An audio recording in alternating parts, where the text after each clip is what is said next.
So you do prepare for places, because that's something I was going to ask you. Do you like do you rely on memory, or do you prepare the sessions? Because one of the things, and again, maybe this is a skill that you have. The image you project is that you have almost a lot of things available to you, and you kind of pick and choose depending on how the people are replying, responding to things. Do you do that because you have a lot of backlog, or because you anticipate in a certain way what's going to happen? I would say, yeah, always, first of all, always play by improvisation. Like nothing is pre-planned. And I would say, yeah, most of it is just, a lot of times I'm playing music. It's the first time I've played this song, but I know kind of the character of the song, and I know what has happened for the last 30 minutes or an hour, and I can tell where it's going to take people next just from the years of like building that experience and intuition. And a lot of how I select that stuff is it's almost like just go like, so I've played 2 songs in a row that are dark. Now I have to go to the opposite and play the most uplifting, euphoric song that I have in my set next. Yeah. So it's a lot of like doing the opposite of what I've been doing for the last like 5 or 10 minutes or something. Okay.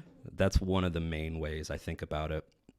Yeah. Do you think that people find it surprising? So in especially in the Haim session that you did in November last year in Shanghai, you have the first 40 minutes, and actually I counted them. Yeah. So this is why, which are very dark, very very high BPMs. Yeah. And then you kind of, actually I wrote it down. Look, and then you go into deep house. Then you go at the hour mark. You go into a happy house, like classic. I don't want to say Grace Jones, but not too much later than that. Mm-hmm. Then you go back to dark, Mm-hmm.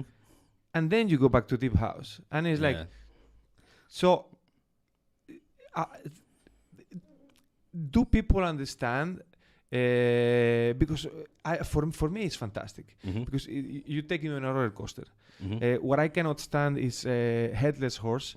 Have you listened to him? Yeah, I'm sorry, I'm It's not just static. the I'm whole not time. that Yeah, niche. yeah. I think when I listened to him for the first time, what was it? It was 2017.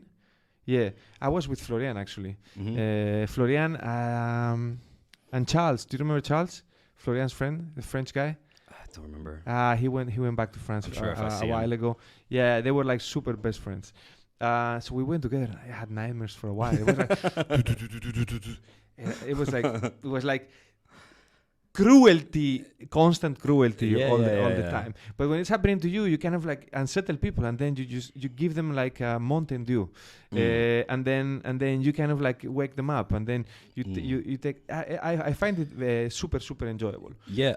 So that DJ set, I mean, that's a live recording, so you're just listening to me react to the audience, basically. Okay. And if I sit down and plan out a set, it's probably, there's still going to be a lot of variations, but it's not going to be so back and forth.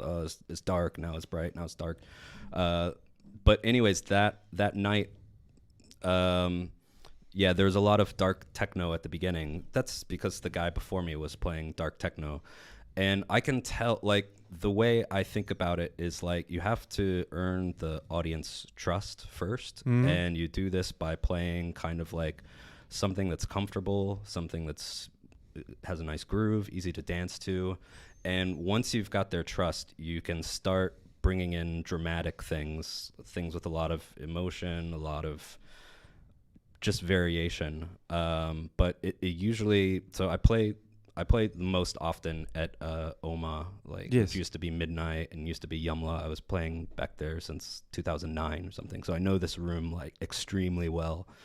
And nobody really goes hard at Oma until after 2 a.m. because it's like the late night place, right? So if you're playing from 11 to 2 there, you want to just play some kind of nice chugging along tech house, like stuff with a nice groove. People can talk over it if they want. People can dance to it if they want.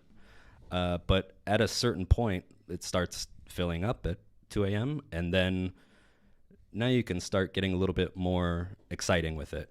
And then once people, you've really earned their trust, they like you, you can kind of go out in different directions and really start playing things that are like dramatic, emotional, exciting, experimental, using different kind of beats, different kind of genres and stuff. If you did any of that in the first 3 hours from 11 to 2, people, I'm going to go outside, have a cigarette. Like, it just turns people off. So there's a long kind of build up. So in that set that you're talking about, the first 40 minutes is that kind of It's establishing the relationship. establishing a relationship. Yeah. How was the Chinese crowd? How was they doing parties in China in November 2023? It's good. Shanghai is good. Shanghai is not much different from Hong Kong. Like, people know their stuff. They know international DJs and stuff. They know good music. It's not very different from Hong Kong. If anything, they're like more discerning than Hong Kong. Maybe know their stuff better because they have more often artists coming over from Europe and States and stuff. Yeah, I think so. In Shanghai, at least. I've also played recently in Guangzhou, Shenzhen, and in those places, it's much, in my opinion, it's much more of like, I feel like I'm doing a lot more of like the establishing thing, like introducing people to what is dancing on the dance floor, you know? Like, I did a beach party there recently, and so it's kind of like anyone from the beach could wander up, and so you have all these people kind of like doing all these like weird dance moves and stuff. Obviously, I've not really been to a club with a DJ before, so you have to make it kind of comfortable for them. So, yeah. No, that's super.